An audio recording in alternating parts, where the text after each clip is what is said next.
Hello friends, कैसे हैं आप लोग। आई होप कि आप लोगों की तैयारी बहुत अच्छे से चल रही होगी और बहुत ही नज़दीक है आप लोग का एग्ज़ाम। काफ़ी नज़दीक है।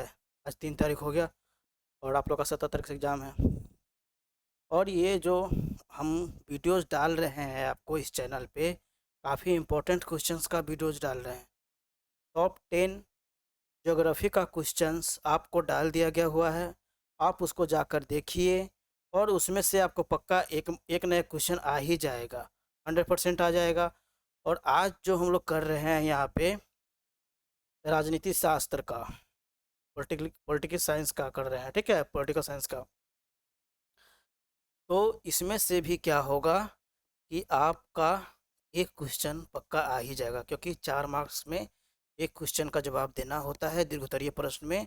और अभी हम लोग दीर्घोत्तरीय प्रश्न का ला रहे हैं और काफ़ी इंपॉर्टेंट क्वेश्चन सब ला रहे हैं, क्योंकि गेस करना मतलब गेस ही है, गेसिंग है एक तरह से। और पूरी उम्मीद है कि इसमें से आ ही जाएगा, ठीक है, क्योंकि क्वेश्चंस हमेशा रिपीट होते रहते हैं। इसके अलावा आप क्वेश्चन बैंक को भी पढ़िए, ठीक है। आइए तो हम लोग यहाँ पे, ये क्या है, राजनीति शास्त्र का है, राजनीति शास्त्र का, ठीक है, राजनीति शास्त्र का है। तो 4 मार्क्स में आपको पूछे जाते हैं दीर्घोत्तरीय प्रश्न, वो क्वेश्चन सब है यहाँ पे। परिवारवाद और जातिवाद बिहार में किस तरह लोकतंत्र को प्रभावित करते हैं। तो देखिए, परिवारवाद कहने का मतलब और जातिवाद कहने का मतलब क्या हुआ।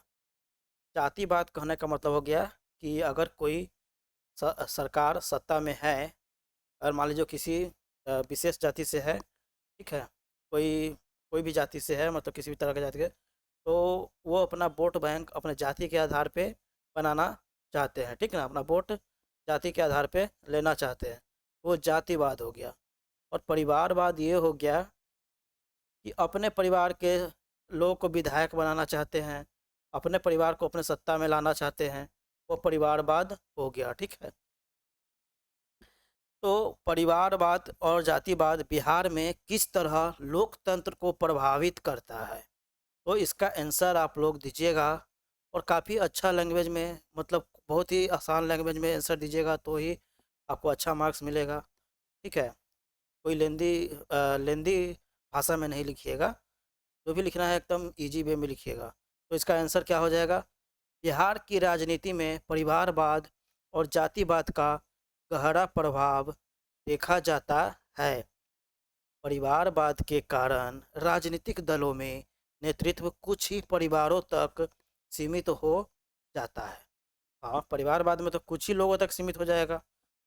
अब ऐसा थोड़ा है कि उसका परिवार पूरा दुनिया में है, मतलब पूरा वर्ल्ड में है। कहीं तक थोड़ा मतलब क्या होगा, लिमिट में ही होगा, सीमित होगा, जिससे योग्य और नए लोगों को अवसर नहीं मिल पाते हैं।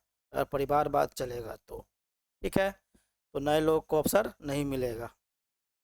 इससे लोकतंत्र में समान अवसर का सिद्धांत कमजोर होता है। और जातिवाद के कारण मतदान, ठीक है, वोट जो बोले अभी, मतदान जातीय पहचान के आधार पर होता है कि हाँ, ये हमार कैंडिडेट खड़ा बा तो हम ओकरा वोट दें, ठीक ना।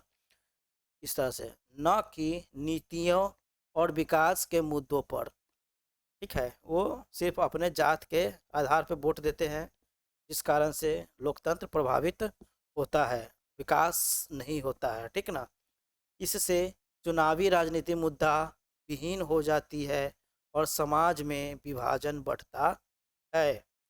शासन में भी नियुक्तियों और निर्णयों में पक्षपात की संभावना बढ़ती है। अगर शासन में कोई विशेष वर्ग के लोग आ गए, तो वो भी चाहेंगे कि मेरे ही वर्ग के लोग मतलब सरकारी नौकरी पाया, चाहे कुछ इस तरह से, इसलिए पक्षपात की संभावना बढ़ जाती है, जिससे पारदर्शिता और दक्षता घट जाती है। यानी जो दक्ष लोग होंगे, जो लायक लोग होंगे, वो नहीं आ पाएंगे, ठीक है। हालांकि जाति आधारित राजनीति ने पिछड़े और वंचित वर्गों को राजनीतिक प्रतिनिधित्व भी दिया है, जो सामाजिक न्याय की दिशा में महत्वपूर्ण है। यानी हम निष्कर्षतः बोल सकते हैं कि परिवारवाद और जातिवाद लोकतंत्र की गुणवत्ता को प्रभावित करते हैं, परंतु सामाजिक भागीदारी बढ़ाने में भी इनकी भूमिका रही है। तो परिवारवाद और जातिवाद लोकतंत्र की गुणवत्ता को प्रभावित करते हैं, लेकिन फिर भी सामाजिक भागीदारी बढ़ने में इनकी भूमिका रही है।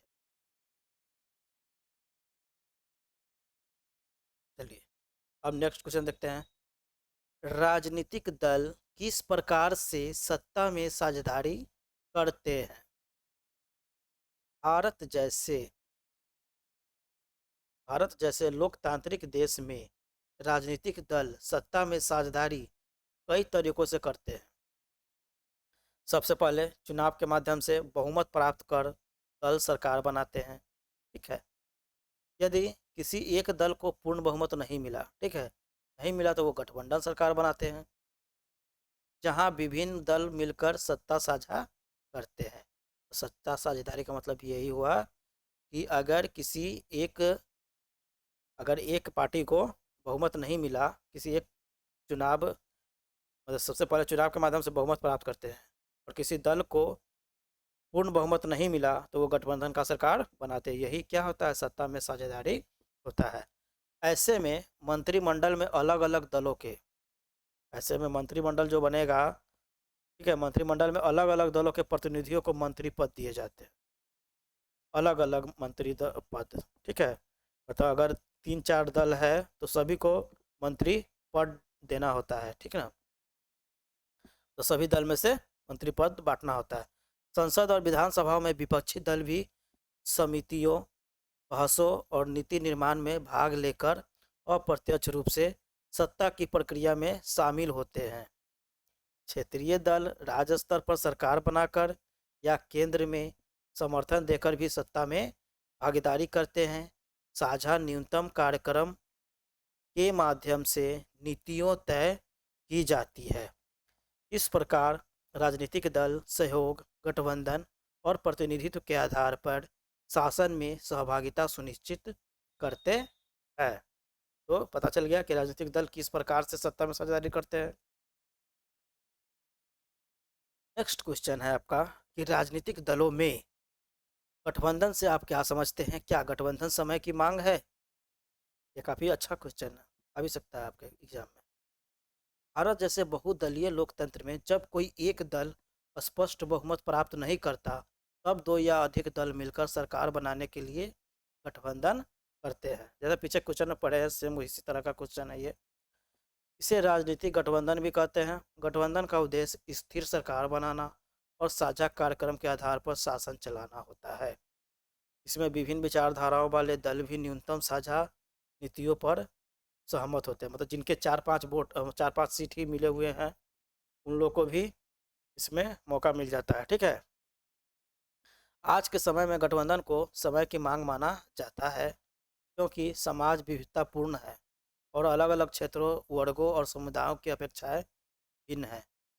गठबंधन सरकार इन सभी को प्रतिनिधित्व देने का अवसर देती है।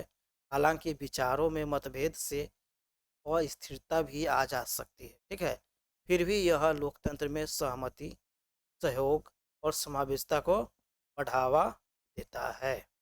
इस बात को आप याद रखिएगा, अच्छे से समझिएगा।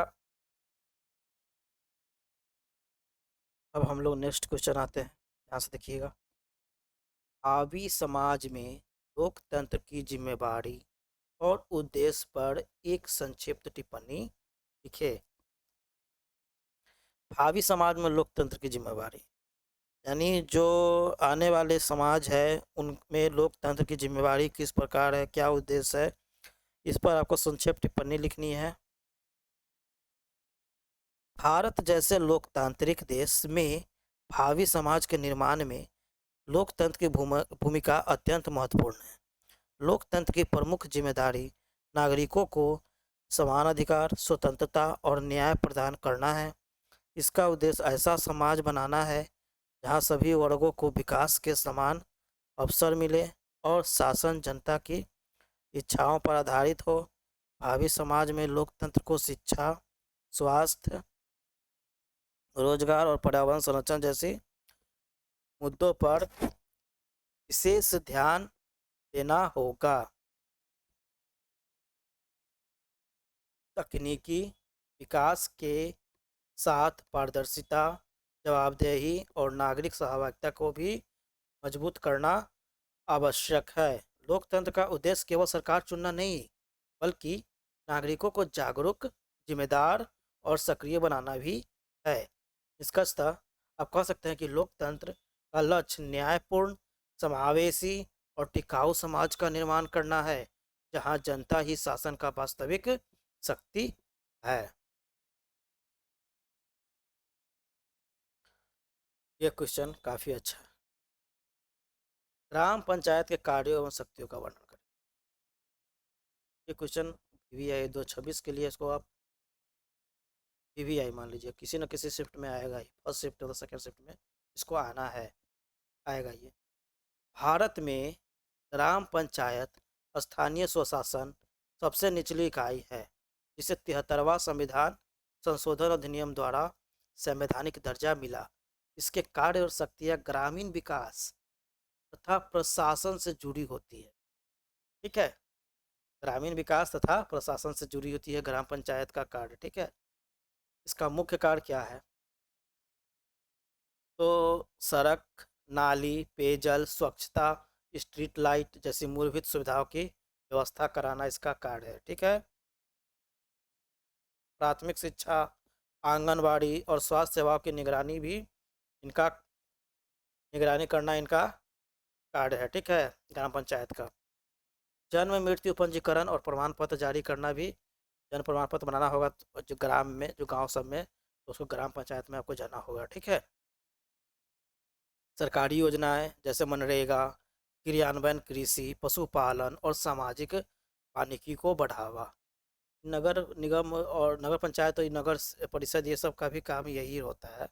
ठीक है, अगर ग्राम पंचायत ना पूछ के नगर निगम पूछे तो यही सारा काम उधर भी होता है, इसलिए आप यही सब लिख के चला जाइएगा। ठीक है, मुख्य शक्तियाँ, इसकी मुख्य शक्ति है स्थानीय कर, शुल्क और जुर्माना लगाने की सीमित वित्तीय शक्ति, ग्राम सभा के माध्यम से निर्णय लेना, छोटे विवादों का निपटारा, विकास योजना बनाना और लागू करना। ठीक है, इस तरह से निपटारा करना, छोटे विवाद को निपटारा करना और विकास योजनाओं को बनाना और लागू करना ग्राम पंचायत का काम है।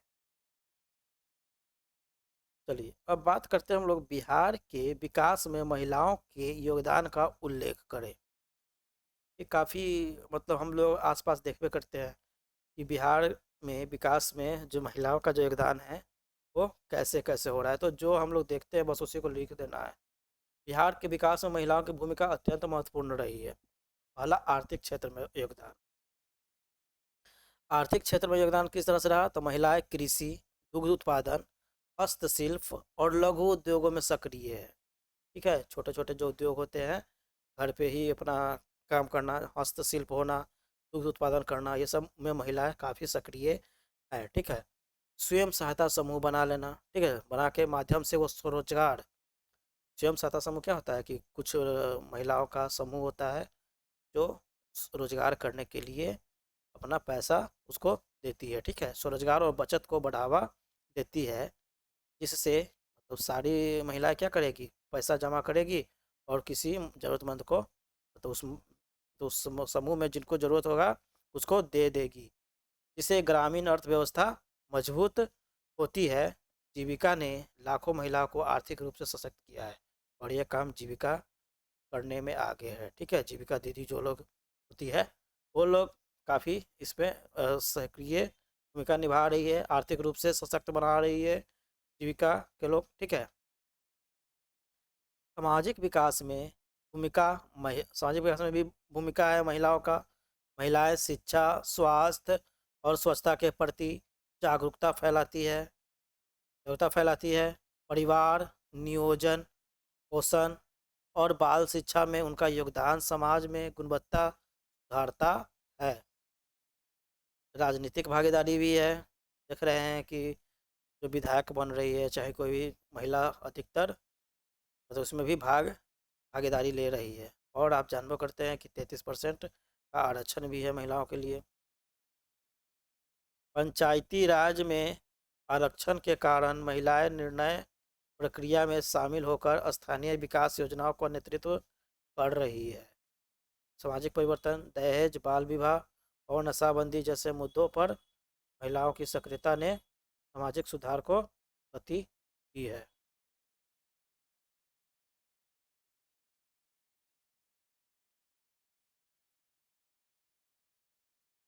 चलिए अब नेक्स्ट क्वेश्चन देखते हैं यहाँ पे।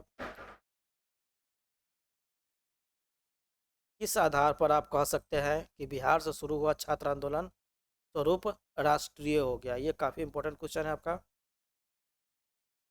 बिहार में 1974 में शुरू हुआ छात्र आंदोलन प्रारंभ में महंगाई, बेरोजगारी और भ्रष्टाचार जैसे स्थानीय मुद्दों पर केंद्रित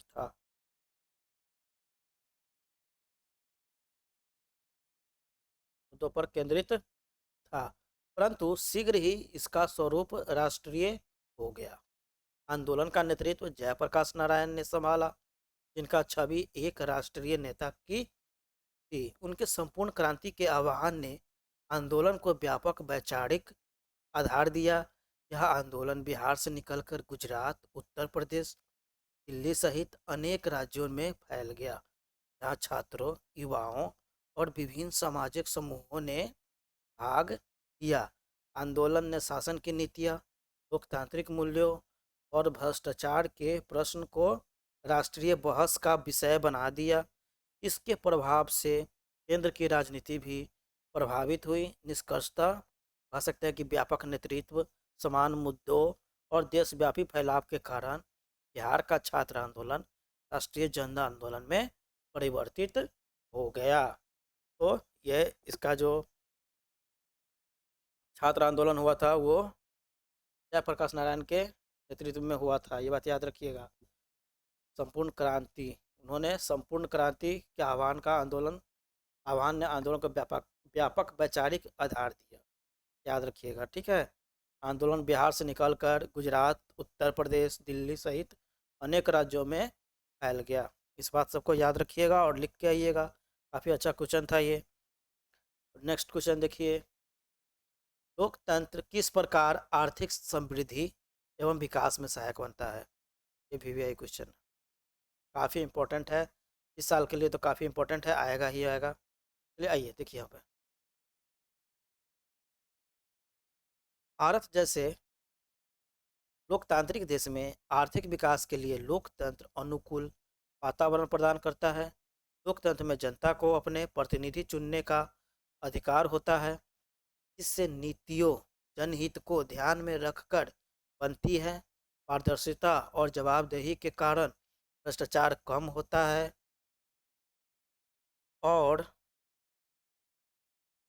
और संसाधनों का बेहतर उपयोग संभव होता है।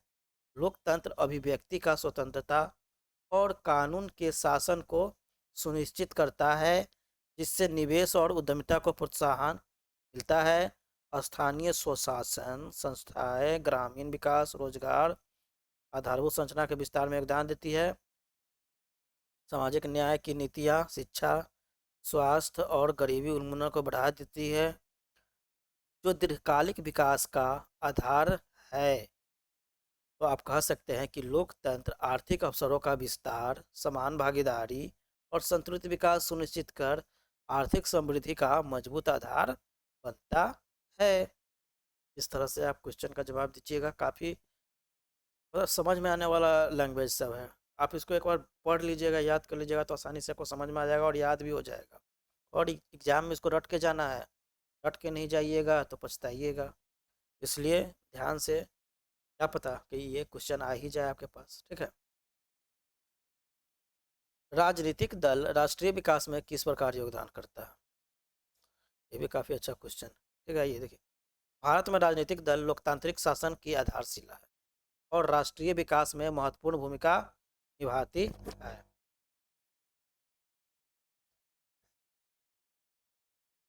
विकास में महत्वपूर्ण भूमिका निभाते हैं। ये उसके बाद वे चुनावों के माध्यम से जनता के सामने नीतियाँ और विकास कार्यक्रम प्रस्तुत करते हैं। सत्ता में आने पर वे शिक्षा, स्वास्थ्य, उद्योग, कृषि पर आधारित संरचना से जुड़ी योजनाओं बनाते हैं और लोगों लागू करते हैं। विपक्षी दल सरकार की नीतियों की आलोचना कर सुधार के सुझाव देते हैं, जिससे शासन अधिक जवाबदेह बनता है। ठीक है। अगर राजनीतिक दल में जो विपक्षी लोग को अगर कानून पसंद नहीं आया तो उनमें सुधार करने के लिए कहा जाएगा। राजनीतिक दल जनता और सरकार के बीच सेतु का कार्य करती है। हाँ बिल्कुल, जनता और सरकार के बीच सेतु का कार्य करती है, जन समस्याओं का नीति स्तर तक पहुंचाती है। वह नागरिकों को राजनीतिक रूप से जागरूक बनाकर लोकतांत्रिक भागीदारी बढ़ाते हैं। क्षेत्रीय दल स्थानीय आवश्यकताओं को राष्ट्रीय नीति में स्थान दिलाते हैं। राजनीतिक दल राष्ट्रीय विकास में किस प्रकार योगदान करते हैं? समझ गए कि नीति का निर्माण करते हैं, जनप्रतिनिधित्व करते हैं और जवाबदेही के माध्यम से संतुलित और समावेशी राष्ट्रीय विकास को दिशा देते हैं। नेक्स्ट अच्छा क्वेश्चन है, इंपॉर्टेंट क्वेश्चन है। आतंकवाद लोकतंत्र के लिए चुनौती है कैसे? ये बहुत ही बार क्वेश्चन पूछा गया हुआ है, हो सकता है कि इस बार भी पूछ देवे, क्योंकि बहुत ही इंपॉर्टेंट क्वेश्चन है, इसलिए इसको लेके आए हम लोग। भारत जैसे लोकतांत्रिक देशों में आतंकवाद आंतरिक सुरक्षा और स्थिरता के लिए गंभीर खतरा है। आतंकवादी गतिविधियां भी भय और असुरक्षा का वातावरण पैदा करती है। ठीक है। आतंकवाद जो है आंतरिक सुरक्षा और स्थिरता के लिए गंभीर खतरा है। आतंकवादी गतिविधियां जो होती हैं वो भय और असुरक्षा का वातावरण पैदा करती है, जिससे नागरिकों की स्वतंत्रता और सामान्य जीवन प्रभावित होता है। लोकतंत्र अभिव्यक्ति की स्वतंत्रता, खुले समाज और जन भागीदारी पर आधारित है, जबकि आतंकवाद हिंसा और भय के माध्यम से व्यवस्था को अस्थिर करने का प्रयास करता है। इससे सरकार को कठोर सुरक्षा उपाय अपनाने पड़ते हैं, जो कभी कभी नागरिक अधिकारों को सीमित कर सकते हैं। आतंकवाद के सामाजिक सद्भाव को भी नुकसान पहुंचाता है और विभिन्न समुदायों के बीच अविश्वास बढ़ा सकता है। विकास कार्य बाधित होते हैं तथा संसाधन सुरक्षा पर खर्च होने लगते हैं। मतलब निष्कर्षतः आप कह सकते हैं कि आतंकवाद लोकतांत्रिक मूल्यों, शांति और विकास के लिए बड़ी चुनौती है, जिसका समाधान सतर्कता, एकता और न्यायपूर्ण नीतियों से संभव है। ये काफ़ी जो टॉप 10 क्वेश्चन है, काफ़ी इंपॉर्टेंट क्वेश्चन है आप लोगों के लिए, और इसको याद करके जाना है आप लोग को। ठीक है, रट के जाना है इसको, क्योंकि ये आपके एग्जाम में आ सकते हैं, इसलिए आप ध्यान से इसको देखिए, याद कीजिए। फिर मिलते हैं नेक्स्ट वीडियो में। धन्यवाद।